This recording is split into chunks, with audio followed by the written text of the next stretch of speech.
Hello everyone, how are you? I am your teacher. You can call me Mr. Rumi. I will answer some important questions which will be very helpful for you. So I welcome you on my channel Class Beta where we will be discussing question. Decomposition of metal oxides predicting products.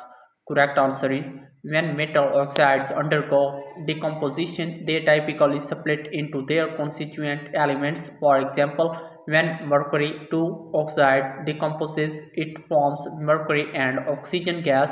Similarly, copper 1 oxide decomposes into copper and oxygen gas. The general reaction can be represented as metal oxide metal plus oxygen gas. This decomposition process is driven by the stability of the metal and oxygen in their elemental states compared to that of the metal oxide compound. The predictions of products in metal oxide decomposition reactions relies on understanding the reactivity and thermodynamic stability of elements involved.